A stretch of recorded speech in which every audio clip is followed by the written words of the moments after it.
अज्ञानतिमिरन्धस्य ज्ञानाञ्जनशलाकया चक्षुरुन्मिलितं येन तस्मै श्रीगुरवे नमः। श्रीचैतन्यमनोभीष्टं स्थापितं येन भूतले स्वयं रूपः ददाति सुपदान्तिकम्। हे कृष्ण करुणा सिन्धु दीनबन्धु जगत्पते गोपेश गोपिकान्त राधाकान्त नमस्ते।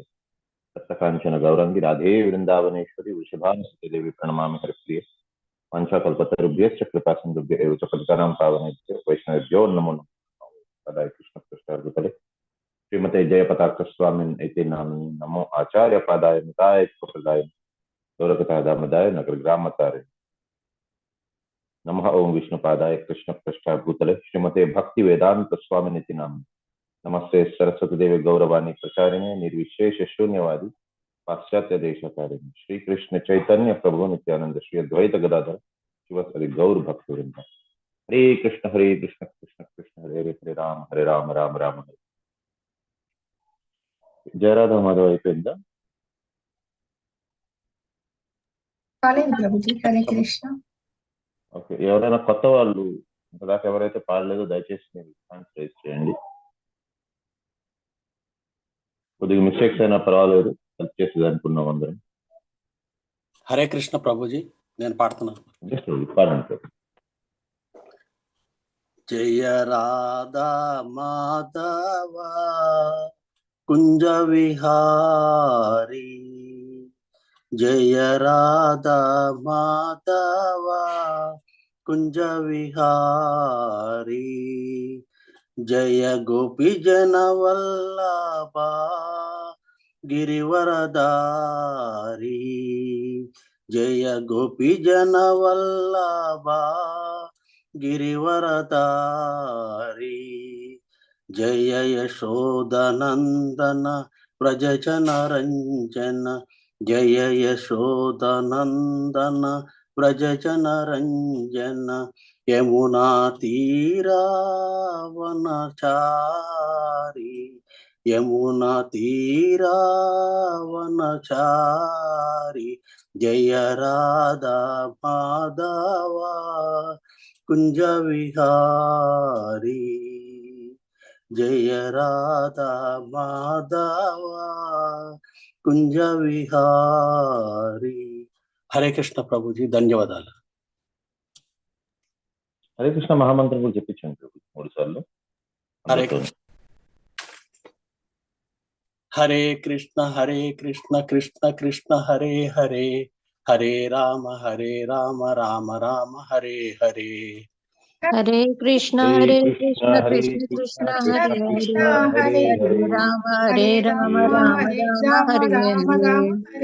హరే కృష్ణ కృష్ణ కృష్ణ హరే హరే, హరే రామ రామ రామ హరే హరే.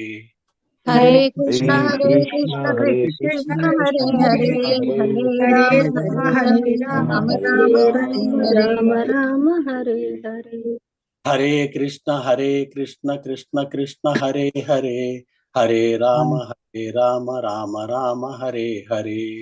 హరే కృష్ణ కృష్ణ కృష్ణ హరే హరే, హరే రామ రామ రామ హరే హరే. హరే కృష్ణ ప్రభుజీ, ధన్యవాదాలు.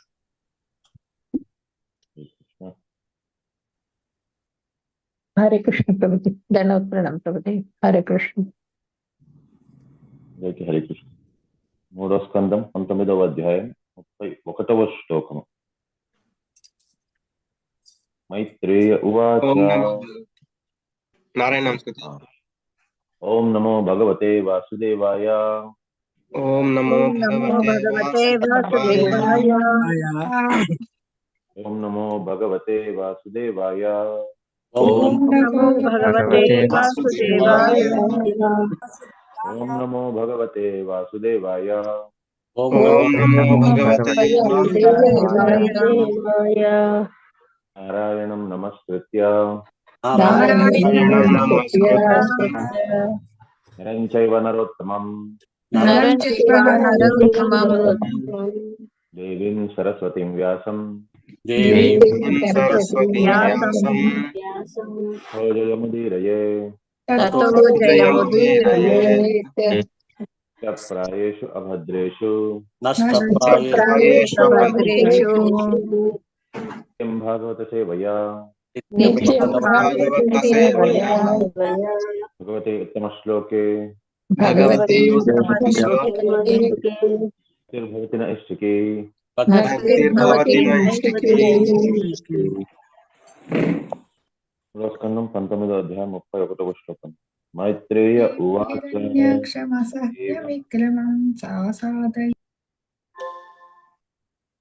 ఏవం హిరణ్యాక్షమసహ్య విక్రమం ప్రసాదయిత్వా హరిరాదిసూకరః జగామలోకం స్వమఖండితోత్సవం సమీడితః పుష్కర విష్టరాధిభిః. Translation: Sri Maitreya continued, after thus killing the formidable demon Hiranyaksha, the Supreme Lord Hari, the origin of the boar species, returned to his own abode, where there is always an uninterrupted festival. The Lord was praised by all the demigods headed by Brahma. Translation: purport by Srila Prabhupada. Jai Srila Prabhupada. The Lord is spoken of herewith as the species of the boar species, as stated in Vedanta Sutra 1.1.2. The absolute truth is the origin of everything. Therefore, it is to be understood that 84 lakh species of the body forms originate from the Lord, who is always Adi, or the beginning. Bhagavad Gita Arjuna, or the original. Adyam Purana Purusham Navayavvanam cha ani kuda Brahma Samhita lo ichcharu. Similarly, in the Brahma Samhita, the Lord is addressed as Adi Purusham, the original person. Indeed, in Bhagavad Gita 10.8, the Lord declares himself, Mattah Sarvam Pravartate, from me everything proceeds. In this situation, the Lord assumes the shape of a boar to kill the demon Hiranyaksha and pick up the earth from the Garbha ocean. Thus he became Adi Shukara, the original boar. In the material world, a boar or pig is considered most abominable. But the Adi Shukara, the Supreme Personality of Godhead, was not treated as an ordinary boar. Even Lord Brahma and the other demigods praised the Lord's form as a boar. The verse confirms the statement in Bhagavad Gita that Lord appears as he is from his transcendental abode for the sake of killing the miscreants and saving the devotees. By killing the demon Hiranyaksha, he fulfilled his promise to kill the demon and always protect the demigods headed by Brahma. The statement that the Lord returned to his own abode indicates that he has his own particular transcendental residence. He will. మామూలుగా శూకర రూపం అనేది, శూకరం అనేది abominable, ఎవరు కూడా ఇష్టపడని ఒక జీవి. ఎందుకు ఇష్టపడని జీవి అంటే, మలమూత్రాలు ఏదైతే జీవులకి అవసరం లేనేటిదో, ఏదైతే చాలా అన్టచబుల్, ఒకసారి మలాన్ని ముట్టుకున్నాక స్నానం చేయాలి, ఆ రకంగా మలం కానీ మూత్రాన్ని కానీ ఒకసారి ముట్టుకున్నారంటే స్నానం చేయాలి. అలాంటిది వాటినే భుజించే ఆ వరాహం లేకపోయిన శూకరాన్ని, వాటిని ఎప్పటికీ కూడా ముట్టుకోరాదు. కానీ అటువంటిది భగవంతుడు అవతారం తీసుకున్నారన్నంత మాత్రాన భగవంతుడు అది కాదు. భగవంతుడు నుంచే మత్త సర్వం ప్రవర్తతే ఇది మత్వా భజతే మాం బూధాభావ సమర్పిత. భగవంతుడి నుంచే సర్వం వచ్చింది. వాసుదేవ సర్వమితి అని తెలుసుకున్న వారు అన్ని తెలుసుకున్నట్టుగా. సో భగవంతుడి నుంచే సర్వం వచ్చింది అండ్ సర్వవ్యాపి అయి ఉన్నారు భగవంతుడు. ఎక్కడ చూసినా అక్కడంతా ఉంటారు.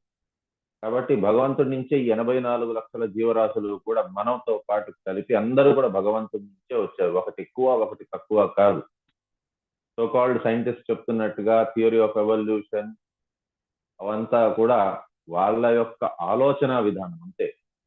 అది ఎవరో ఒకళ్ళు చెప్పారు, దాన్ని నమ్ముతూ మిగతా వాళ్ళందరూ కూడా గొర్రెల్లాగా అవును కరెక్ట్ కరెక్ట్ కరెక్ట్ అని కూడా చెప్పుకుంటూ వచ్చారు. సో అదంతా కూడా జరగలేదు. ఒకవేళ కోతుల నుంచే మనుషులు వచ్చుంటే ఇంకా కోతులు ఎందుకు ఉన్నాయి? కోతులు ఈ పాటికి మనుషులు అయిపోయి ఉండాలి కదా. ఎవల్యూషన్ ప్రాసెస్ అయిపోయింది. మరి సో మనుషులు ఎంత ఇంటెలిజెంట్ అయిపోయారు, మళ్ళీ ఎందుకు కోతలు అలాగే మిగిలిపోయింది. కాబట్టి అలా కాదు, భగవంతుడి నుంచే సర్వం వచ్చింది. 84 లక్షలు అంటే ఎగ్జాక్ట్లీ 84 లక్షల జీవరాశులు సృష్టింపబడ్డాయి. ఒకటి ఎక్కువ కాదు, ఒకటి తక్కువ కాదు. సో ఈ రకంగా 84 లక్షల జీవరాశుల్లోని మానవ జన్మ ఒకటి. సో భగవంతుడి నుంచే సర్వము వచ్చింది. అండ్ ఇక్కడ ఇంకొకటి చెప్తున్నారు, భగవంతుడు తన లోకానికి వెళ్ళిపోయారు అని. అంటే ఇక్కడ క్లియర్ కట్ గా మనకు చెప్తున్నారు, భగవంతుడిది అంటూ ఒక లోకం ఉన్నది. శ్రీమద్ భాగవతంలోని క్లియర్ గా చెప్తున్నారు, భగవంతుడు ఒక లోకం ఉన్నది. అండ్ భగవంతుడు తన లీల అంతమందించిన తర్వాత, దుష్ట శిక్షణ శిష్ట రక్షణ చేసిన తర్వాత మళ్ళీ ఆ లోకానికి వెళ్ళిపోయారు. సో ఆ లోకమే మనకి దీంట్లోని బ్రహ్మ సంహితలో చెప్పుకున్నారు. ఏది అని అంటే Goloka Brindavanam. Since he is full of all energies, he is all pervasive in spirit, in spite of his residing in Goloka Vrindavana. Just as the sun, although situated in a particular place within the universe, is present by sunshine throughout the universe. So, సూర్య భగవానుడు తన ఉండే చోట, నిర్ణీతమైన చోటులోనే అతను ఉంటూ కూడా తన ఊర్జ వల్ల, తన సూర్య రశ్మి వల్ల సర్వవ్యాపి అయి ఉన్నట్టుగా ఎంత అద్భుతమైన ఉపమానం చెప్తున్నారు. అదే రకంగా భగవంతుడు తన గోలోకంలో ఉంటారు, కానీ గోలోకంలో ఉంటూ కూడా అతను సర్వవ్యాపి అయి ఉంటారు, అన్ని జగాల్లో ఉంటారు అతను. Although the Lord has his particular abode in which to reside, he is all pervasive. The impersonalists accept as the aspect of Lord's feature an all pervasive aspect, but they cannot understand his localized situation in his transcendental abode, where he always engages in full transcendental pastimes, especially mentioned in the word Akhilanandotsavam. Utsava means pleasure. Whenever some function takes place to express happiness, it is called Utsava. Utsava, the expression of complete happiness, is always present in the Vaikuntha Lokas. So, ఈ మిగతా వారు ఎవరైతే మాయావాదులు ఉంటారో వారికి మాయావాద అని ఎందుకు అని అంటారు అని అంటే, ఉన్నది లేనట్టు లేనిది ఉన్నట్టు భావిస్తారు వారు. సో దానికి కూడా ఒక అర్థం ఉన్నది. ఎందుకు అని అంటే, సూర్య భగవానుడు ఎక్కడో ఉంటారు. సో సూర్య భగవాను యొక్క ఆ వెలుతురు, ఆ ఉష్ణము మనకి ఎప్పుడైతే ఇక్కడ పడుతుందో దానివల్ల మనకు తెలుస్తుంది సూర్యోదయం అయిపోయింది, వెలుతురు వల్ల సూర్యోదయం అయిందని తెలుస్తుంది. ఆ ఉష్ణము వాటి వల్ల మనకు తెలుస్తుంది సూర్య భగవానుడు ఉన్నారు అని. సో ఎవరైతే సూర్య భగవానుడి దాకా చూడలేరో, ఎవరైతే కేవలం అది ఫీల్ మాత్రమే అవ్వగలరో, వారి దృష్టిలోని సూర్యుడు ఎవరు అని అంటే ఉష్ణం, వెలుతురు ప్రసాదించేవారు. సో సూర్యుని యొక్క లక్షణం ఏంటి అని అంటే వెలుతురు మరియు ఊర్జ అనేది వారు చెప్పగలరు. కానీ ఎవరైతే సూర్య భగవాను చూడగలరో, లేక అక్కడ దాకా ట్రావెల్ చేయగలరో, వారికి తెలుస్తుంది కేవలం సూర్య భగవానుడు అంటే ఏదో ఒక ఊర్జ లేకపోయినా ఒక వెలుతురు మాత్రమే కాదు, సూర్య భగవానుడు యాక్చువల్ గా ఒక సర్క్యులర్ డిస్క్ అదొకటి అని తెలుస్తుంది కొద్దిగా దగ్గరికి వెళ్ళినాక. ఇంకా దగ్గరికి వెళ్ళి తెలుసుకున్నారు అని అంటే, ఎవరైతే అక్కడ దాకా వెళ్ళి తెలుసుకున్న వారికి తెలుస్తుంది అది కేవలం ఏదో ఒక ప్లానెట్ లాంటిది కాదు, ఒక స్టార్ మాత్రమే కాదు, అక్కడ సూర్య భగవానుడు అతను అనేసి తెలుస్తుంది. సో ఆ రకంగా ఎవరికైతే దూరం నుంచి వారు తెలుసుకోగలరో భగవంతుడిని, వారికి దగ్గర దాకా వెళ్ళే అర్హత లేదో, వారు కేవలం భగవంతుడిని డిఫైన్ చేయగలిసేది ఏ రకంగా డిఫైన్ చేయగలరు అని అంటే, వారు సర్వవ్యాపి అయిన బ్రహ్మన్ రూపంలో మాత్రమే, నిరాకారుడైన బ్రహ్మన్ రూపం, కేవలం కాంతి వెదజల్లుతారు అని. ఎవరైతే ఇంకొద్దిగా దగ్గరికి వెళ్ళగలరో వారికి తెలుస్తుంది భగవంతుడు కేవలం నిరాకార బ్రహ్మన్ మాత్రమే కాదు, కేవలం ఊర్జా స్వరూపం మాత్రమే కాదు. భగవంతుడు ఎవరు అని అంటే అతను సర్వవ్యాపి అయిన పరమాత్మ అని. కానీ కేవలం అంటే కేవలం భక్తులకి మాత్రమే తెలుసు భగవంతుడు అనేవారు ఎవరు అని అంటే కేవలం సర్వవ్యాపి అయిన బ్రహ్మన్ మాత్రమే కాదు, అది కూడా అతని యొక్క రూపం. And at the same time పరమాత్మ, అందరిలోని ఉండే పరమాత్మ మాత్రమే కాదు, భగవంతుడికి సశరీరంగా సాకారంగా ఉండే ఒక వ్యక్తి, అతను ఎవరు అని అంటే సాక్షాత్ భగవాన్ అనేది భక్తులకి మాత్రమే తెలుస్తుంది. సో అది ఒరిజినల్ కాన్సెప్ట్ భగవంతుడిది. ఈ 3 కాన్సెప్ట్స్ ఎవరికైతే తెలిసి ఉంటుందో వారు భక్తులు. భక్తులైన వారికి మాత్రమే 3 కాన్సెప్ట్స్ తెలిసి ఉంటుంది. మిగతా వారికి ఈ 3 కాన్సెప్ట్స్ తెలియదు. అండ్ భగవంతుని లోకం ఎటువంటిది అని అంటే, ఇప్పటిదాకా భగవంతుడి గురించి తెలుసుకున్నాం. భగవంతుని లోకం ఎటువంటిది అని అంటే అఖిలానందోత్సవం, నిత్య కళ్యాణం, పచ్చతోరణం అంటారు. ఎప్పుడు అక్కడ ఉత్సవాలే. ఎందుకు అని అంటే భగవంతుడు ఆనంద స్వరూపుడు. భగవంతుడు అందరికీ ఆనందాన్ని ఇస్తారు. ఆ ఆనందం అనేది కూడా ఎటువంటిది అని అంటే, మనకి ఈ లోకంలోని ఆనందం అనేది ఫస్ట్ ఆఫ్ ఆల్ దొరకదు. మనం అనుకుంటాం ఆనందం అని, అది యాక్చువల్గా ఆనందం కాదు, అది సుఖం. శరీరానికి కావాల్సింది సుఖము, మనసుకు కావాల్సింది ప్రశాంతత, అండ్ దీనికి ఆత్మకి కావాల్సింది ఆనందం. మనం కన్ఫ్యూజ్ అయిపోతున్నాము. యాక్చువల్గా ఆనందం అని అనుకుంటున్నాం కానీ అది యాక్చువల్గా ఆనందం కాదు. ఏదర్ అది సుఖము, లేదు అని అంటే కొద్దిపాటు ప్రశాంతత. యాక్చువల్గా ప్రశాంతత అనేది కూడా మనకి లేదు. దేనివల్ల లభిస్తుంది ప్రశాంతత? ఈ లోకంలోని మనం సెక్యూర్ గా ఉన్నామని తెలుసుకున్నాక. కానీ మనకు సెక్యూరిటీ లేదు. పదం పదం యద్విపదం. మరి సుఖం ఎక్కడి నుంచి వస్తుంది? ఆనందం ఎక్కడి నుంచి వస్తుంది? మనశ్శాంతి ఎక్కడి నుంచి వస్తుంది? ఎప్పుడైతే, కాబట్టి ఆనందం అనేది అయితే ఈ లోకంలో లేదు ఖచ్చితంగా. నెక్స్ట్ వచ్చేది మానసిక శాంతి. మానసిక శాంతి ఎప్పుడు వస్తుంది అని అంటే, మనకి ఇంకా ఇబ్బందులు లేవు, మనకి ఆనందమే ఉంటుంది అని తెలిసినప్పుడు అప్పుడు మనకి ప్రశాంతత కలుగుతుంది. కానీ ఆ ప్రశాంతత మనకు దక్కాలి అని అంటే వేరే గమ్యమే లేదు. కానీ మనం ఎప్పుడైతే తెలుసుకుంటామో, ఫర్ ఎగ్జాంపుల్ మీ ఫాదర్ ఒక కోటీశ్వరుడు, తండ్రి గారు లేక మీ పిల్లలు లేక మీ భర్త లేక మీ భార్య వారెవరో కోటీశ్వరుడు అనుకోండి. ఈ సమస్త లోకంలోనే అన్నిటికంటే ధనవంతులు. ఇంకా మీరు ధనం కోసం అనేసి మీరు భయపడాల్సిన అవసరం లేదు. అండ్ అదే పర్సనే శక్తి సామర్థ్యాలలోని కూడా అన్నిటికంటే ఎక్కువగా శక్తి కలిగిన వారు. కాబట్టి మీకు శత్రు భయం కూడా లేదు. శత్రువు మిమ్మల్ని ఏమైనా చేస్తారేమో, యుద్ధం మీ మీద ప్రకటిస్తారేమో అనే భయం లేదు. మీకు అతనే అందరికంటే అందమైన వారు. అంత అందమైన పేరెంట్స్ ఉండేటప్పుడు మీరు ఖచ్చితంగా అందంగానే పుడతారు, మీరు అందంగానే ఉంటారని తెలుస్తుంది. కాబట్టి అందం విషయంలో మీరు భయపడాల్సిన అవసరం లేదు. బుద్ధి, అతను అంత బుద్ధి కలిగిన వారు మీ తండ్రి గారు. కాబట్టి మీకు కూడా స్వతహాగానే మంచి బుద్ధి వస్తుంది, మీరు భయపడాల్సిన అవసరం లేదు. సో ఇవన్నీ తెలుసుకున్నప్పుడు మనకి ఏ రకంగా కూడా మనకి ఇబ్బందులు లేవు, ఇబ్బందులు రావు అని తెలిసినప్పుడు మీకు మానసిక ప్రశాంతత దక్కుతుంది. కానీ ప్రాబ్లం ఏంటి అని అంటే, మన తండ్రి గారు అంత డబ్బు గలవారు కాదు, అంత శక్తివంతులు కారు.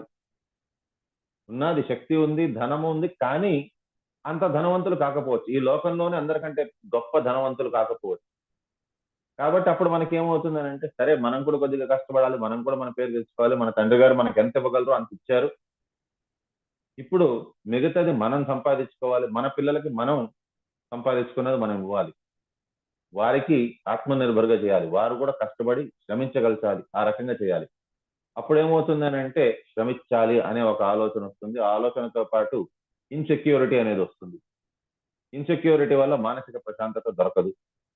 కానీ అందరికీ, ఒకరికని కాదు, ఇద్దరికని కాదు, సమస్త లోకంకి భగవంతుడు చెప్తున్నారు ఏంటి అని అంటే, అన్ని యజ్ఞాలకి యాగాలకి అన్నిటికీ కూడా అతనే, భగవంతుడే దానికి అధిపతి.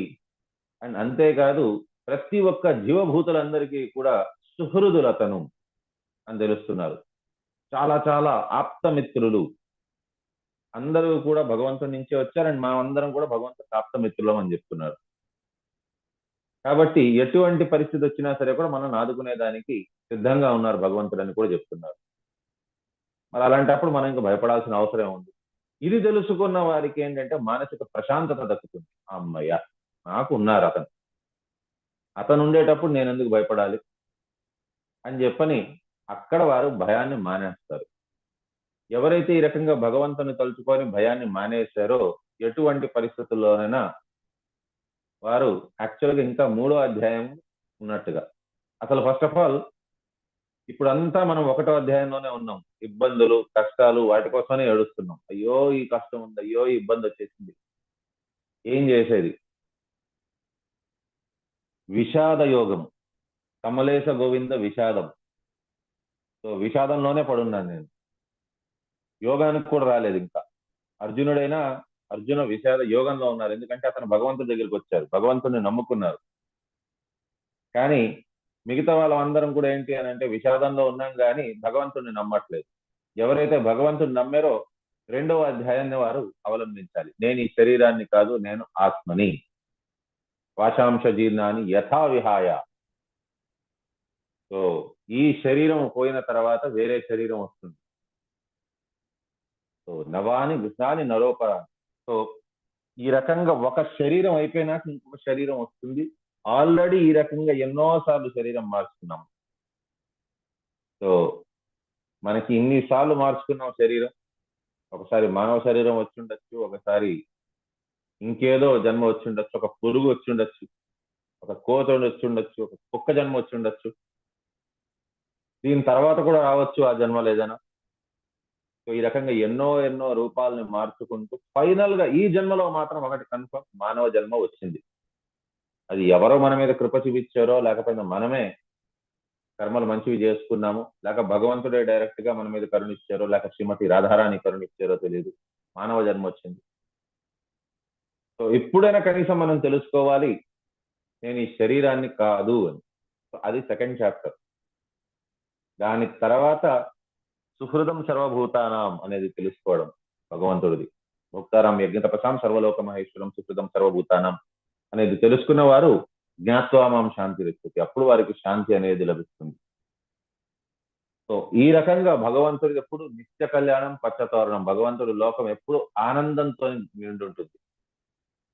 భగవంతుడే కాదు, తన భక్తులందరూ కూడా, అక్షరులందరూ కూడా సచ్చిత్ ఆనంద స్వరూపులు. భగవంతుని వల్ల రూపం కలిగి ఉంటుంది, సరూప్య మోక్షం అలాగే వస్తుంది. And at the same time సచ్చిత్ ఆనంద స్వరూపం, ఎల్లవేళలా ఆనందంతో ఉంటారు. ఆనందంతో ఉండేదే ఉత్సవం అంటే.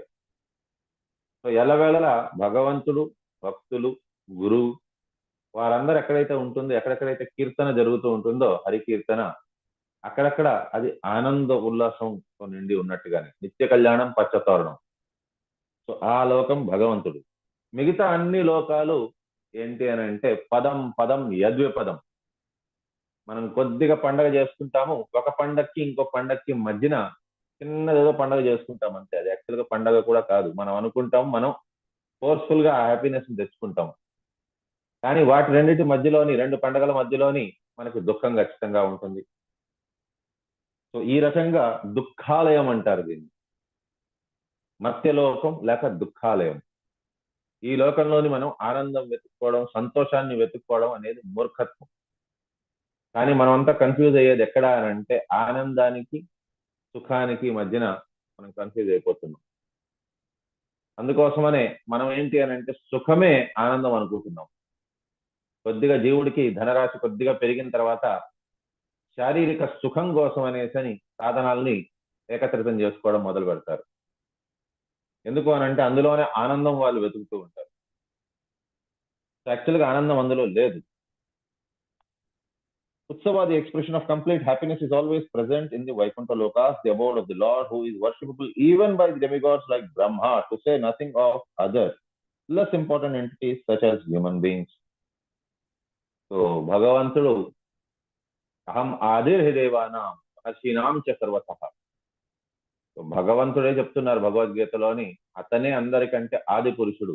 దేవతల్ని, ఈ సప్త ఋషుల కంటే ముందు ఆ 4 ఋషులు, సనక సనందాదుల్ని అందరినీ కూడా సృష్టించింది భగవంతుడే అని చెప్తున్నారు. కాబట్టి ప్రతి ఒక్క ఋషి ముని అందరూ కూడా భగవంతుడినే కొలుస్తారు. మనలాంటి వారు గురించి వేరేగా చెప్పవలసిన అవసరం లేదు. బ్రహ్మని మొదలుకొని వారే భగవంతుడిని ప్రార్థిస్తున్నారు. The Lord descends from his abode to this world and therefore he is called Avatara, which means one who descends. అవతారము అని అంటే ఆ లోకం నుంచి ఈ లోకం దాకా వచ్చేవారు. అందుకోసమే మీరు చూడండి, మిగతా వారికి ఇంకెవరికి అవతారాలు ఉండవు. రుద్రుల వారికి, వినాయకుడికి, వారికి ఎవరికి అవతారాలు లేవు. కేవలం కృష్ణుడికి మాత్రమే ఉన్నారు అవతారాలు. ఎందుకనంటే మిగతా వారు వారి యథారూపంలో వస్తారు. కానీ కేవలం అంటే కేవలం కృష్ణుడు మాత్రమే తను ఆ భక్తుని యొక్క కోరిక మేరకు ఆ రూపాన్ని ధరిస్తారు. వారి అవసరం కోసం అనేసి భగవంతుడు తన లోకం నుంచి ఆ అవతారాన్ని ధరించుకుంటూ ఇక్కడ దాకా వస్తారు. The Lord descends from his abode to this world, and therefore he is called Avatara, which means one who descends. Sometimes Avatara is understood to refer to an incarnation who assumes a material form of flesh and bone, but actually Avatara refers to one who descends from higher regions. The Lord's abode is situated far above this material sky, and he descends from that higher position. Thus he is called Avatara. సుదూరమైన ప్రాంతం, మనకి అన్నిటికంటే సమీపంగా కూడా ఉన్నారు, అన్నిటికంటే సుదూరంగా కూడా ఉండేది భగవంతుడే. అందరికంటే సమీపంగా మనకి మన హృదయంలోని మన ఆత్మతో పాటు పరమాత్మ రూపంలో ఉన్నారు. అన్నిటికంటే సుదూరమైనది గోదావరి, అక్కడ భగవాన్ స్వరూపంలో ఉన్నారు. సో రెండు జగాల నుంచి భక్తుల యొక్క మనోభిష్టాన్ని పూర్తి చేసేదాని కోసమని భగవంతుడు తన అవతారాన్ని తీసుకొని వస్తారు, అవతారంలో వస్తారు. 32వ శ్లోకం. మయా యథానుత్తమవాదితే హరే కృతావతారస్య సుమిత్రచేష్టితం యథా హిరణ్యాక్ష ఉదార విక్రమో మహామృధే క్రీడనవన్నిరాకృతః. Translation. Maitreya continued, "My dear Vidura, I have explained to you the personality of Godhead coming down as the firstborn incarnation and killing in a great fight a demon of unprecedented prowess as if he were just a plaything. This has been narrated by me as I heard it from my predecessor, spiritual master." Purport by Srila Prabhupada, Jai Srila Prabhupada. Here the sage Maitreya admits that he explained the incident of the killing of Hiranyaksha by the Supreme Personality of Godhead as a straight narration. He did not manufacture anything or add interpretation, but explained whatever he has heard from his spiritual master. Thus he accepted a bona fide the system of parampara, or receiving the transcendental message in disciplic succession. Unless received by this bona fide process of hearing from a spiritual master, the statement of an acharya or preceptor cannot be valid. So ఇక్కడ భగవంతుడి గురించి మైత్రేయ ముని చెప్తున్నారు విదురుల వారికి. So అతను చెప్పేశారు అంతా. ఎప్పుడైతే అతను వ్యాఖ్యానం చేసిన తర్వాత అతను ఒక మాట చెప్పారు, ఏ రకంగా అయితే నా గురువు గారు నాకు చెప్పారో అదే రకంగా నేను మీకు చెప్తున్నాను అని. ఇది యాక్చువల్గా అతను చెప్పవలసిన అవసరం లేదు, కానీ చెప్పాలి. ఎందుకు చెప్పాలి అని అంటే, యాక్చువల్గా ఇది ఎందుకు చెప్పవలసిన అవసరం లేదు అని అంటే, అప్పటి కాలంలోని ప్రతి ఒక్కరికి తెలుసు, ఈవెన్ విదురుల వారికి కూడా తెలుసు, అతను ఏది కూడా తన ఓన్ గా సృష్టించి ఒక కల్పనిక కథని ఏదో ఆయన చెప్పటం లేదు అని తెలుసు.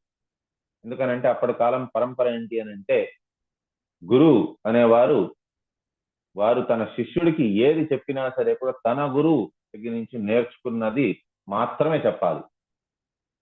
సో యాజ్ ఇట్ ఈజ్, యథారూపంగానే దాన్ని ప్రవేశపెట్టాలి. దాంట్లోని కొన్ని ఉపమానాలు లేకపోయిందా, దాంట్లోని కొన్ని అర్థాలు, దాని గూఢార్థాలు అవన్నీ మార్చి చెప్పేదానికి లేదు. చాలా చాలా సింపుల్ గా ఉన్నది. భగవంతుడు ఎలా చెప్పారో తను ఆ రకంగానే ఆ గురువు కూడా తన శిష్యుడికి నేర్పిస్తారు. ఆ శిష్యుడు ఎప్పుడైతే గురువు అవుతారో తన గురువుకి అతను ఆ క్రెడిట్ ఇవ్వాలి. అండ్ దానికి తగినట్టుగా ఏదైతే చెప్పిచ్చారో అది మాత్రమే చెప్పాలి. కాబట్టి ఇది చాలా ఇంపార్టెంట్. ఎవరెవరైతే క్లాసులు వింటున్నారో, క్లాసులు ఎవరైతే చెప్తున్నారో వారు ఇలా ప్రభుపాదుల వారిది కానీ లేకపోతే వైష్ణవాది క్లాసెస్ వినాలి, వినకుండా ఊరికనే చెప్పేదానికి లేదు. అండ్ భగవంతుడిని గురువుని ప్రార్థించాలి, వారే ఆ శక్తిని సామర్థ్యాన్ని ఇవ్వాలి అని. ఎందుకనంటే ఈ సామర్థ్యం వచ్చేది గురువు దగ్గర నుంచే. అది ఇండివిజువల్ గా మా నుంచి వచ్చే శక్తి కాదు. ఈ వాక్ శక్తి కానీ లేకపోయిందా ఈ పదాల ఎంపిక కానీ లేకపోయిందా ఈ వర్ణన గాని ఇది మానవ మాత్రుల వల్ల అయ్యేది కాదు. ఇదంతా కూడా గురువు కృప మాత్రమే.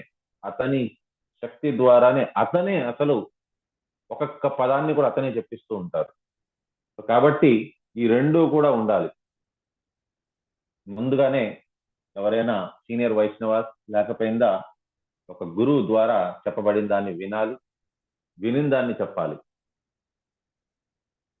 కాబట్టి ఎవరెవరైతే క్లాసులు తీసుకుంటున్నారో వారికి ఇది చాలా ఇంపార్టెంట్ ఆస్పెక్ట్.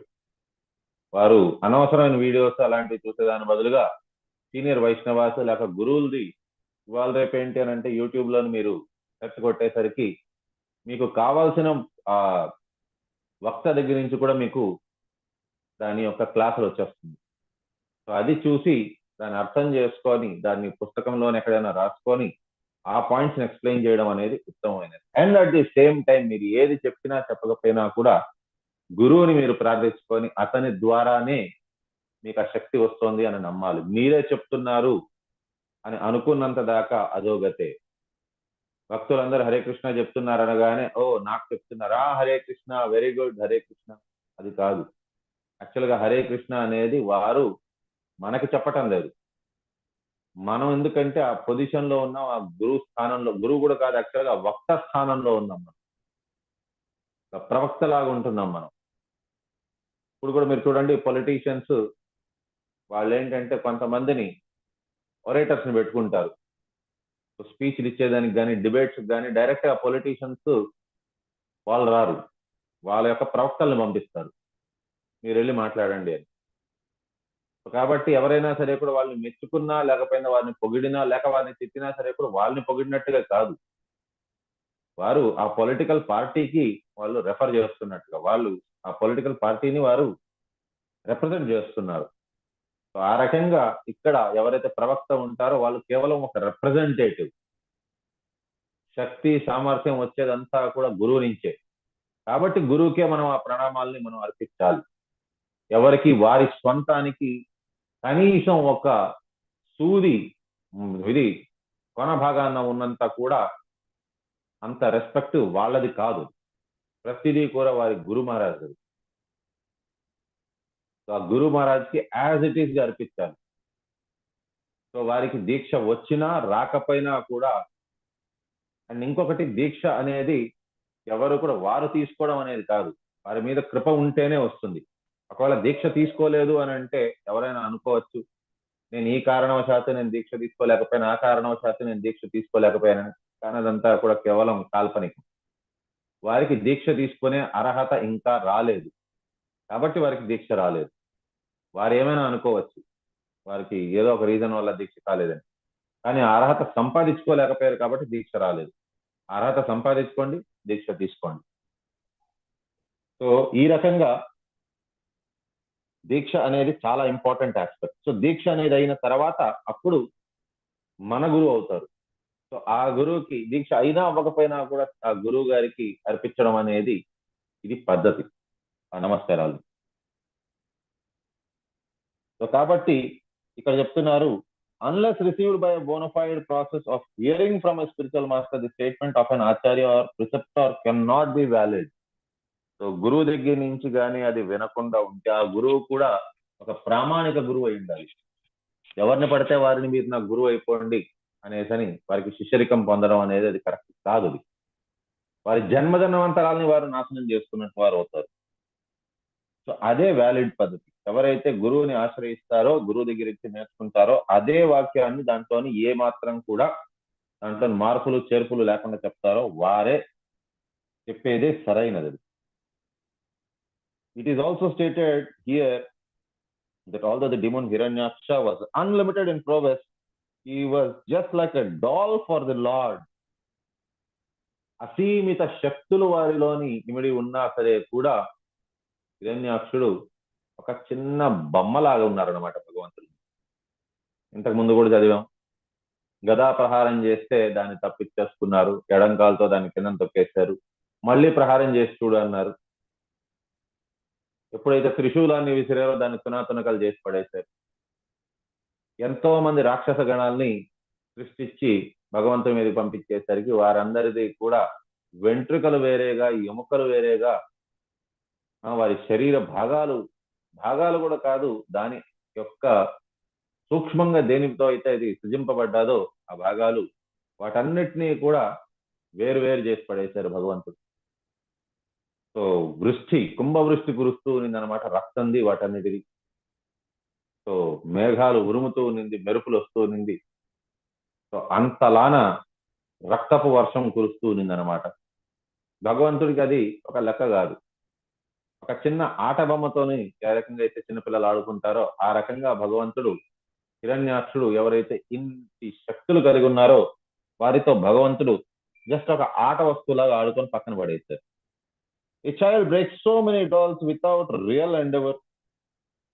ఒక చిన్న పిల్లాడు వారికి ఎప్పుడైతే పిల్లలకి ఆట బొమ్మలు ఇస్తారో వారికి తెలియదు ఆట బొమ్మలు ఎలా వాడాలి, పద్ధతులు అవేమీ తెలియదు పిల్లలకి. వారు కొన్నిసార్లు నోటి దగ్గర తెచ్చుకుంటారు, కొన్నిసార్లు దాని మీద మొక్కలు పెట్టేస్తారు, కొన్నిసార్లు దాన్ని పీకేస్తారు, విరిచేస్తారు, తెంపేస్తారు, పాడు చేసేస్తారు. కానీ అవన్నీ కూడా వారు తెలిసి చేయరు. వారు ఏదో ఆటలోనే అది చేస్తూ ఉంటారు, అవి విరిగిపోతాయి. వారికి అలాంటప్పుడు చేయాల్సింది ఏంటి? ఇంకో వేరే బొమ్మ ఇవ్వాల్సిందే. సో ఈ రకంగా similarly all the demon may be very powerful and extraordinary in the eyes of an ordinary man, in the material world to the lord killing such a demon is no difficulty. He can kill millions of demons as simply as a child plays with dolls and breaks them. So భగవంతుడికి మాత్రం అదో లెక్క కాదు. మానవ మాత్రులకి ఏంటి అని అంటే వారు అబ్బో ఎంతో శక్తి కలిగిన వారిని భగవంతుడు సంహరించలేకపోవచ్చేమో అనే ఆలోచన మానవ మాత్రులకు కలగచ్చు. ఎందుకంటే వారి వల్ల కాదు కాబట్టి. మానవుల్లో ఉండే అన్నిటికంటే పెద్ద లోపం ఏంటి అని అంటే ప్రతిదీ కూడా వారి దృష్టికోణంలోనే చూస్తారు. దాన్నే ఇంగ్లీష్ లో జడ్జింగ్ అంటారు. వారికి అనిపించింది అని అంటే వీరు దుస్తులు బాగున్నాయి అనేసి వీరు ఎడ్యుకేటెడ్. వారికి అనిపించింది వీరి దుస్తులు సరిగ్గా లేదు అని అంటే వారు అన్ఎడ్యుకేటెడ్. జడ్జింగ్ చేయడం. సో పచ్చకామర్లు వచ్చిన వాడికి లోకం అంతా పచ్చగా కనిపిస్తుంది అన్నట్టుగా. సో వారి దృష్టి ఏ రకంగా అయితే ఉంటుందో అదే దృష్టితోని ఇంకొకరిని చూడడం అనేది దృష్టికోణం. సో ఆ దృష్టికోణము ప్రతి ఒక్క మనిషి పెట్టుకుంటాడు. వారి దృష్టిలోని హిరణ్యాక్షుడు ఒక గొప్ప రాక్షసుడు, చాలా శక్తివంతుడు. అతను ఒక మానవ మాత్రులు సంహరించలేరు. హిరణ్యాక్షుడు లాంటి రాక్షసుడు సంహరించడం పక్కన పెట్టండి, వారితో యుద్ధం కూడా చేయలేరు, వారి సమక్షాన కూడా నిలబడలేరు. కాబట్టి భగవంతుడు కూడా వారిలాగానే ఉంటారేమో, భగవంతుడి వల్ల కూడా ఇది సాధ్యం కాదేమో అనే ఒక ఆలోచన మిగతా వారికి అనిపిస్తుంది, ఈవెన్ దేవీ దేవతలకు కూడా. కానీ భగవంతుడే. అతను ఇంకొకరి ద్వారా ఆలోచన విధానంతో కట్టుబడిన వారు కాదు. అతని యొక్క కర్తవ్యం, యాక్చువల్గా అతనికి తెలియవలసిన విధి యొక్క ధర్మం ఏదీ లేదు ఈ ముల్లోకాల్లో. కానీ అయినా సరే కూడా అతను చేస్తారు. ఎందుకు అని అంటే మిగతా వారు యజదాచరతే శ్రేష్ఠ తత్తదేవతరో జన సయత్ ప్రమాణం కురుతే లోకస్తదనువర్తతే. సో ప్రతి ఒక్కరూ కూడా ఆచరిస్తారు. సో ఈ రకంగా ఆచరణీయ యోగ్యంగా ఉండే దానికోసమని సో గొప్పవారందరూ కూడా వారి కర్తవ్యాన్ని, విధియుక్త ధర్మాన్ని చేస్తారు. అండ్ అంతేకాదు దుష్ట శిక్షణ, శిష్ట రక్షణ, ధర్మ పరిస్థాపన, దానికోసమని భగవంతుడు ఇవి చేస్తారు. అండ్ యాక్చువల్గా చెప్పాలనంటే ఇవన్నీ కూడా కాదు. భగవంతుని యొక్క ముఖ్య ఉద్దేశం ఏంటి అని అంటే భక్తుల యొక్క ఆహ్లాదాన్ని చూడడం, భక్తులకి ఆహ్లాదం ఇవ్వడం అనేది అది అతని యొక్క పరమ ఉద్దేశం. ఆ భక్తుల యొక్క ఆహ్లాదం కోసం భగవంతుడు ఎంత దాకైనా వస్తారు, ఏమైనా చేస్తారు. సో అందుకోసమని భగవంతుడు కేవలం తన భక్తుల ఆహ్లాదం కోసమని ఇంత శక్తివంతమైన రాక్షసుడిని కూడా ఆడుతూ పాడుతూ సంహరించేశారు.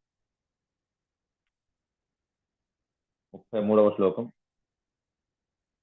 సూత ఉవాచ ఇతి కౌశారవాఖ్యాతమాశ్రుత్య భాగవత్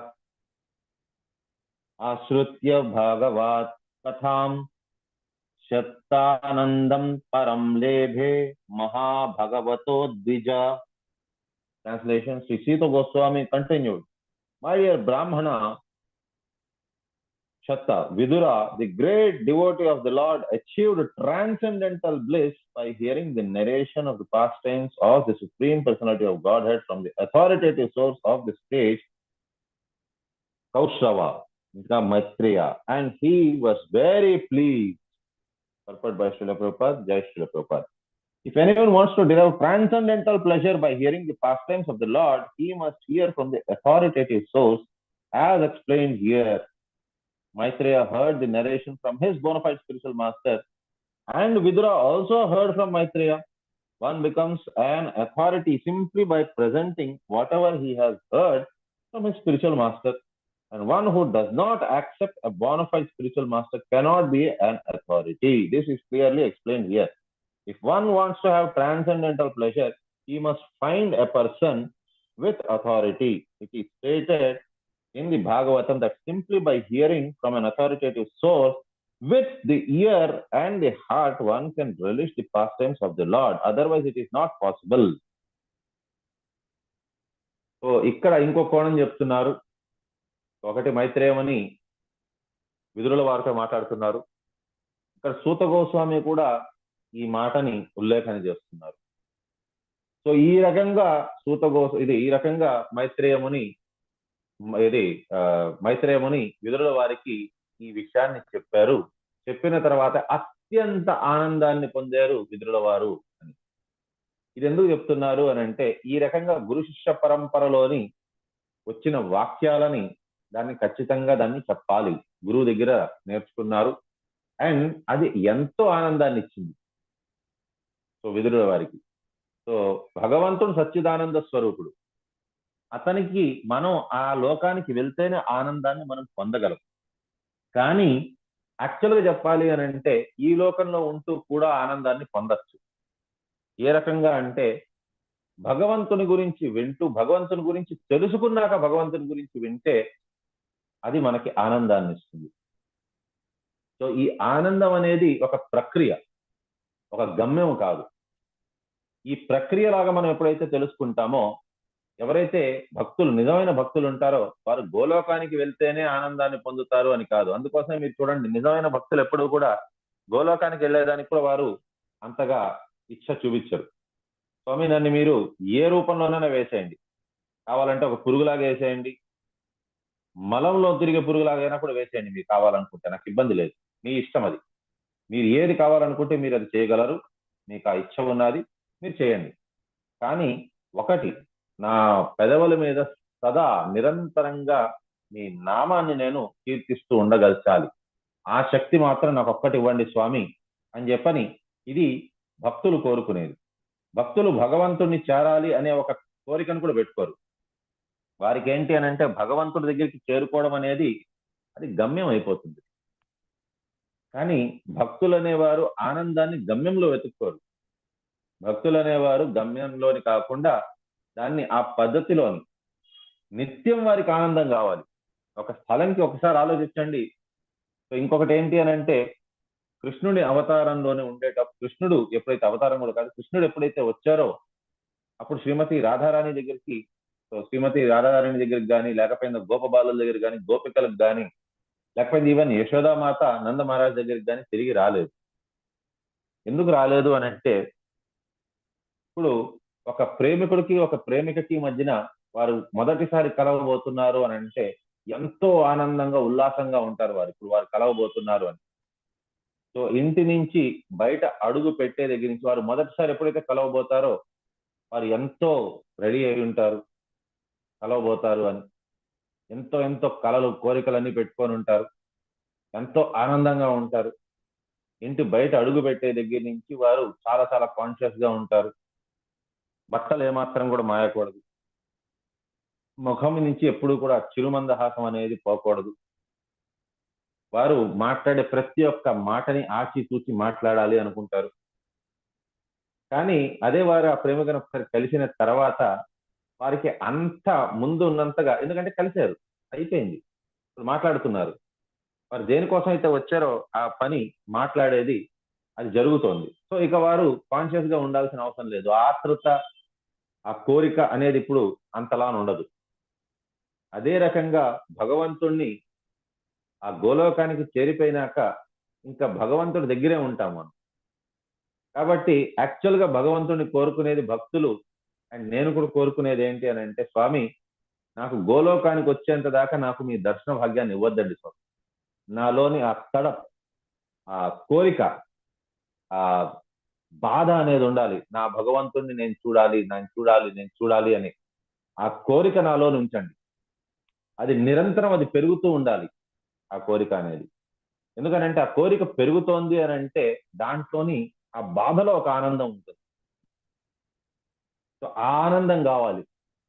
అంతేగాని ఒకసారి ముఖం ముందు కలిసిన తర్వాత ఓ నా భగవంతుడు వచ్చేసారు అని చెప్పని ఇంకా ఆ ఆనందం అనేది సమాప్తి అయిపోతుంది కదా. అప్పుడు భగవంతుడు సోర్స్ నిరంతరమైన ఆనందానికి. కానీ భగవంతుని కలిసే దాంట్లోని ఆ ప్రతీక్షలోనే ఉండే ఆనందమే వేరు. అంతేగాని ఒకసారి కలిసిన తర్వాత ఇంత ఆనందం అయితే అప్పుడు ఉండదు. కాబట్టి నిజమైన భక్తులు అనేవారు ఎప్పుడు కూడా భగవంతుడిని ఇమ్మీడియట్ గా కలవాలని అనుకోరు. ఒకవేళ అవకాశం దొరికితే ఎదురు చూడాలని అనుకుంటారు. ఇంకా ఎప్పుడైతే సరైన సమయం భగవంతుడికి అనిపిస్తుందో అప్పుడే కలయిక అనేది చేయిస్తే ఉత్తమమైనది.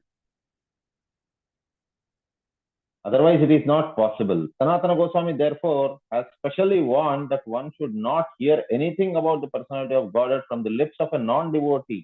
Non-devotees are considered to be like serpents, as milk is poisoned by a serpent's touch. So, although the narration of pastimes of the Lord is as pure as milk, when administered by serpent-like non-devotees, it becomes poisonous. Not only does it have no effect in transcendental pleasure, but it is dangerous also. ఇక్కడ సనాతన గోస్వామి చెప్తున్నారు, భగవంతుడి గురించి వినాలి అనే ఆ కోరిక చాలా ఉత్తమమైనది. కానీ ఎవరి దగ్గర వినాలి అనేది కూడా చాలా చాలా ఆలోచించవలసిన విషయం. ఒక అభక్తుడి దగ్గర విన్నారు అని అంటే అది ఇంత గొప్ప విషయము, అది పాల వంటిది. కానీ వారు చెప్పేవారు, ప్రవక్త అనేవారు ఎటువంటి వారు ఉండాలి అని అంటే దాని గురించి వారికి భక్తి అనేది ఉండాలి. వారి గురు శిష్య పరంపరలో వచ్చిన వారై ఉండాలి. గురు శిష్య పరంపరలో వచ్చిన వారు కాకపోయినా లేకపోయినా వారికి భక్తి లేకపోయినా అటువంటి వారి దగ్గర విన్నాము అని అంటే వారేంటి అని అంటే విషపూరితమైన సర్పం వంటి వారు. ఎందుకనంటే వారు ఖచ్చితంగా వారి ఆలోచన విధానాన్ని, వారి యొక్క ఉపమానాల్ని వారు యాడ్ చేస్తారు. ఏదైతే ఈ కాన్సెప్ట్ కి సరిగ్గా ఫిట్ అవ్వదు. సో అలాంటప్పుడు అది సరైన పద్ధతి కానే కాదు. ఇవాళ కాలంలో చూడండి, భాగవతం అనేది, శ్రీమద్ భాగవతం అనేది ఎంతో ఉత్కృష్టమైన అమల పురాణం. అది దాన్ని ఒక రోజులోనో 2 రోజుల్లోనో దాన్ని పూర్తి చేయలేరు.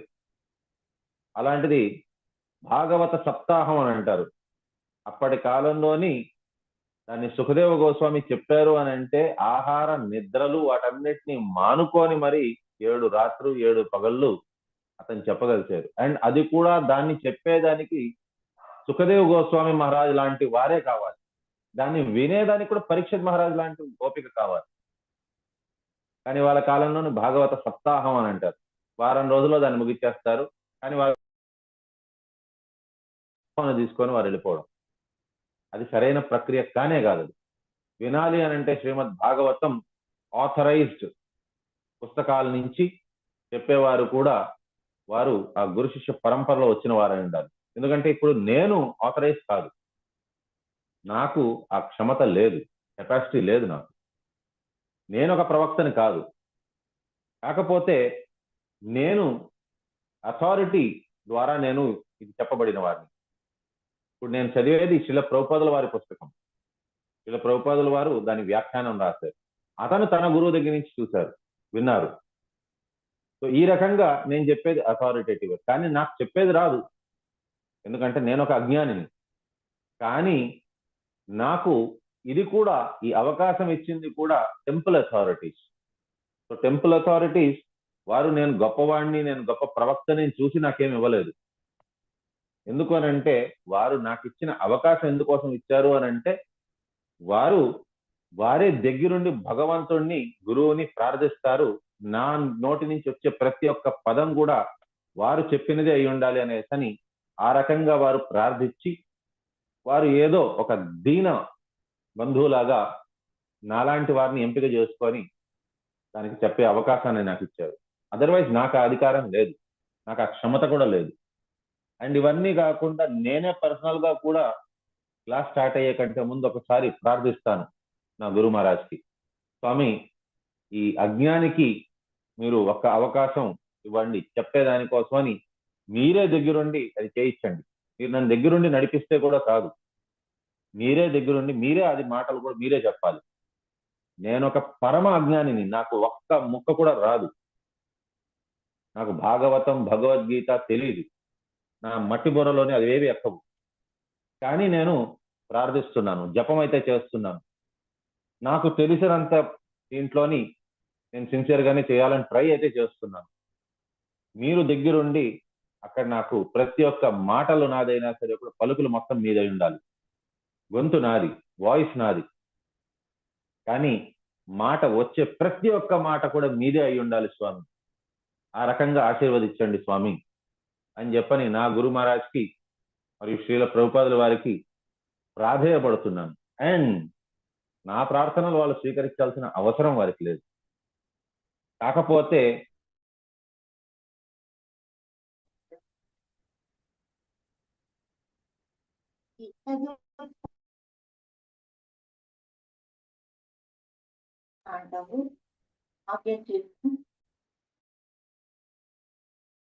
ప్రార్థించారు గురు మహారాజ్కి. నేను సప్లిమెంటరీ ప్రార్థనలు, ఇగో ఆ మూర్ఖుడి గురించి ఏదైతే ప్రస్తావన ఇచ్చారో ఆ మూర్ఖుడిని నేనే స్వామి, సో నా నోటి నుంచి వచ్చే పదాలని కొద్దిగా మీరు చూసుకోండి, మీరే చేయించండి అని చెప్పిన దాని వల్ల మాట్లాడేది కూడా ప్రతి ఒక్కటి కూడా భగవంతుని యొక్క పదాలు అవుతున్నాయి. సో ఈ రకంగా చెప్తేనే ఎప్పుడైతే భగవంతుని ద్వారా భగవంతుని యొక్క శిష్యులు ఒక గురువు ఎప్పుడైతే వింటారో తన గురువు దగ్గర నుంచి దాన్ని యాజ్ ఇట్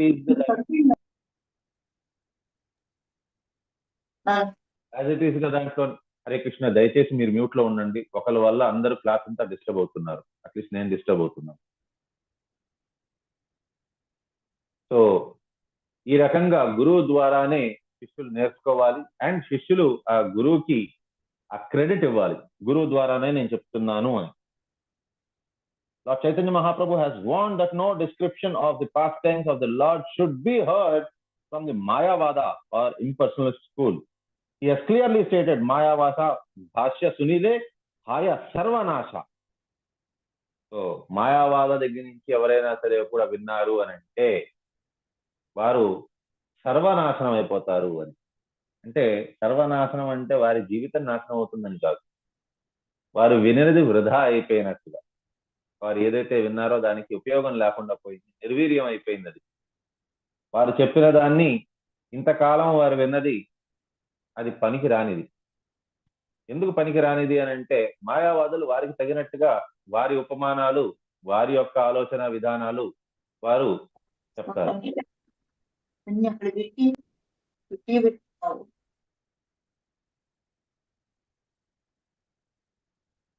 ఒకసారి రెండుసార్లు చెప్పినా సరే కూడా.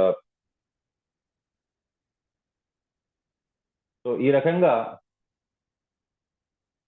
ఏంటి అని అంటే మాయావాదులు చెప్పినటిది మనం విన్నాము అని అంటే ఏమవుతుందనంటే వారి యొక్క ఆలోచన విధానమే వేరేగా ఉంటుంది. వారికి భగవత్ తత్వం అనేది వారికి సంపూర్ణంగా తెలియనప్పుడు వారు ఏం చెప్పగలరు. ఈ రకంగా చెప్పినటిది అది సరైనది కాదు. భక్తునికి అసలు ముఖ్య ఉద్దేశం ఏంటి అని అంటే మనకి నవవిధ భక్తుల్లోని అన్నిటికంటే ప్రప్రథమమైనది ఏది అని అంటే శ్రవణం, వినేది. కానీ ఈ శ్రవణం ద్వారానే భగవంతుడు ప్రతి ఒక్క భక్తుని యొక్క హృదయంలోకి వస్తారు. కానీ ఈ శ్రవణం వారు పద్ధతిగానే చేస్తున్నారు, కానీ వచ్చే ఇన్ఫర్మేషన్ ఇచ్చేవారు సరైన ఇన్ఫర్మేషన్ ఇవ్వటం లేదు అని అంటే వారి శ్రవణంలో లోపం అయిపోయి భగవంతుడు హృదయం లోపలికి రాలేరు.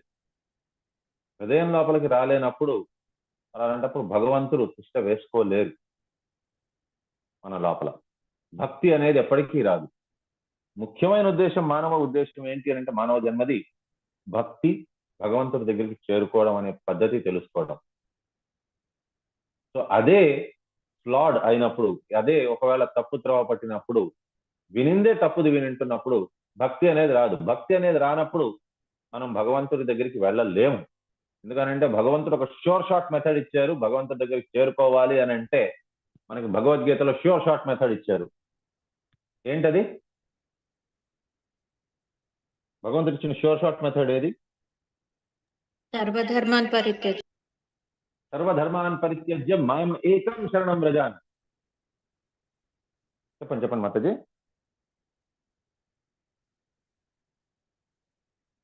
భగవంతుడు తనకి శరణాగతి పొందమన్నారు. తనకి శరణాగతి పొందేది ష్యూర్ షార్ట్ మెథడ్. ఒక్క క్షణం చాలు. అహంత్వాం సర్వపాపేభ్యో మోక్షయిష్యామి మా శుచః. అన్ని పాపాల నుంచి విముక్తి ఇచ్చేస్తాను నేను నీకు అని అంటున్నారు. దానికంటే ముందు మన్మనాభవ మద్భక్తో అన్నారు. సో మనకి పద్ధతులు ఇచ్చేశారు భగవంతుడు. ఇది మనం జస్ట్ ఫాలో అవ్వడమే. ఒకవేళ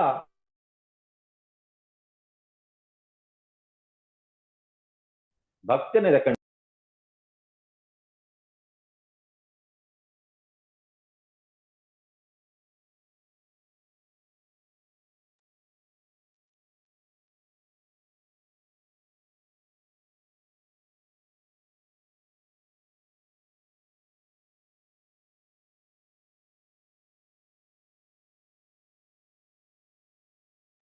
ప్రభుజీ వాయిస్ కట్ అయింది ప్రభుజీ. హరే కృష్ణ. వినిపించట్లేదు ప్రభుజీ.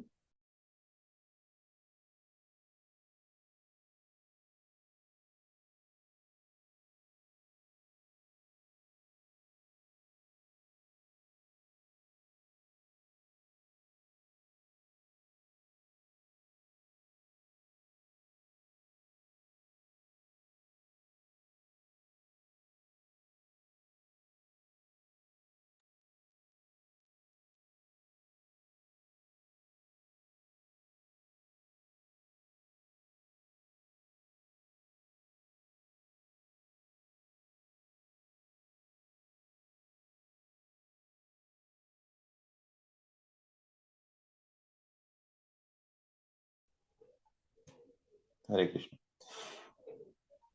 హరే కృష్ణ.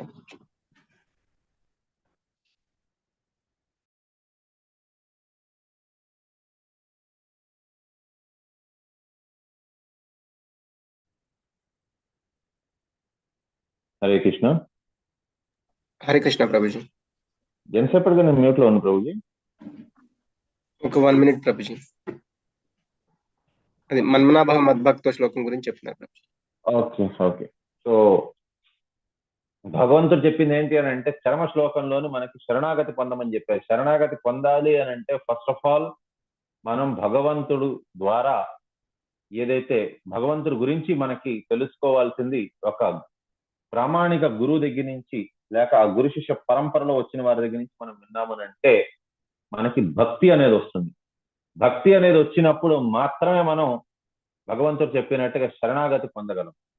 భక్తి లేకుండా శరణాగతి పొందే అవకాశమే లేదు.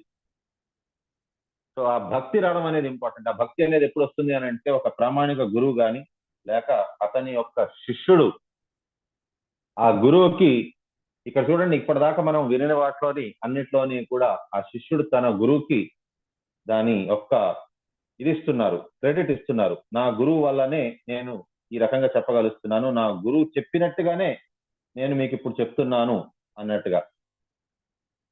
సో ఈ రకంగా ఎప్పుడైతే చెప్పగలరో, గురువు ద్వారా చెప్పినటిది యాజ్ ఇట్ ఈజ్ గా చెప్పగలిస్తేనే వారు భక్తిని పెంపొందించిన వారు అవుతారు. భక్తిని ఎప్పుడైతే పెంపొందించిన వారు అవుతారో అప్పుడు మనం శరణాగతి అనేది పొందగలం. అదర్వైజ్ శరణాగతి అనేది పొందే అవకాశమే లేదు. If anyone hears the Mayavada's interpretation of the pastimes of the Lord or their interpretation of Bhagavad Gita, Srimad Bhagavatam or any other Vedic literature, then he is doomed. Once one is associated with impersonalists, he can never understand the personal feature of the Lord and his transcendental pastimes. So అందుకోసమనే మనకి భగవద్గీతలోని ఉపదేశామృతంలోని వాటన్నిటిలోని కూడా మనకి suggest చేసింది ఏంటి అని అంటే మనం తీసుకునే సాంగత్యం అనేది భక్తుల సాంగత్యం తీసుకోవాలి. సో మనకి నెక్టర్ ఆఫ్ ఇన్స్ట్రక్షన్ లో చెప్పున్నారు, అత్యాహార ప్రయాసస్య ప్రజల్పో నియమాగ్రమ జనసంగస్య లౌల్యం చ షద్వీర్భక్తి వినశ్యతి. సో భక్తి నాశనం అయ్యేదానికి ఒక కారణం ఏంటి అని అంటే జనసంగస్య, అవసరం లేని వారు మాయావాదులతో పాటు సహవాసం అనేది భక్తిని నాశనం చేస్తుంది అని అంటున్నారు. And at the same time మనకి భక్తిని పెంపొందించుకోవాలి అని అంటే ఉత్సాహాత్ నిశ్చయ ధైర్య తత్తత్కర్మ ప్రవర్తనాత్ సంఘత్యాగశ్చ సతో వృత్తి భక్తి ప్రసిద్ధ్యతి. సంఘత్యాగశ్చ అంటే అటువంటి వారి సాంగత్యాన్ని విడిచిపెట్టుకోవడం, చెడు సాంగత్యాన్ని విడిచిపెట్టుకోవడం, మాయావాదుల సాంగత్యాన్ని విడిచిపెట్టుకోవడం అనేది అది వన్ ఆఫ్ ది వేస్ భక్తిని పెంపొందించేదాన్ని. భగవంతుడు భగవద్గీతలో కూడా మనకి చెప్పున్నారు, ధ్యాయతో విషపుంస సంగస్తేషోపజాయతే. సో వారు చెడు సాంగత్యానికి వెళ్ళినప్పుడు ఇప్పుడు ఏమవుతుంది అని అంటే విషయవాంఛల వల్ల చెడు సాంగత్యానికి వెళ్తారు. సంఘా సంజాయతే కామ, కామ క్రోధో విజాయతే, క్రోధ భవతి సమ్మోహ, సమ్మోహ స్మృతి విభ్రమ, వంశ బుద్ధినాశ, బుద్ధినాశ ప్రణశ్యతి. ఇన్ని జరిగిపోతాయి నాయన కేవలం చెడు సాంగత్యం వల్ల. చెడు సాంగత్యం ఎందుకు వస్తుంది? ధ్యాయతో విషయ పుంస, విషయవాంఛల పట్ల కోరికలు. సో దాని భాగవతం అనేది కానీ భగవద్గీత అనేది కానీ మనం యథావిధిగా మనం నేర్చుకోవాలి. దాన్ని సస్పెన్స్ గా, ఒక థ్రిల్లర్ గా, లేక దాన్ని ఎంతూజియాస్టిక్ వేలో దాన్ని వారు ప్రదర్శిస్తున్నారు కాబట్టి వారు చెప్పేది బాగున్నది అని అనుకోవడం కరెక్ట్ పద్ధతి కాదు. దాన్ని యథావిధిగా ఉన్నదాన్ని ఎలా ఉన్నాదో అలాగే. అందుకోసం ప్రతి భాషలోని శ్రీల ప్రభుపాదుడి వదది భగవద్గీతని ఉత్తి భగవద్గీత అన్నారు, భగవద్గీత యథాతథము అని అంటారు. భగవద్గీత యాజ్ ఇట్ ఈజ్, ఎలా ఉన్నాదో దాన్ని అలాగే చెప్పారు. అది ప్రభుపాదుల వారి యొక్క గొప్పతనం. దాంట్లో ఏమాత్రం మార్పు చేర్పు చేయలేదు. Sutta Goswami was speaking to the sages headed by Saunaka, and therefore he addressed them in this verse as Dvija, twice born. The sages assembled in the Naimisharanya hearing Srimad Bhagavatam from Sutta Goswami were all Brahmanas. But to acquire the qualification of Brahmana is not everything. Merely to be twice born is not perfection. Perfection is attained when one hears the pastimes and activities of the Lord from a bona fide source. So, ఒక ప్రామాణిక గురువు దగ్గర ఎప్పుడైతే నేర్చుకుంటారో అప్పుడు మాత్రమే దానికి విలువ ఉన్నది. అంతేగాని ప్రామాణిక గురువు దగ్గర నుంచి నేర్చుకోకపోతే దానికి విలువ లేదు. సో ఈ రకంగా శ్రీమద్ భాగవతం అనేది ఒక ప్రామాణిక గురువు ద్వారానే తెలుసుకోవాలి.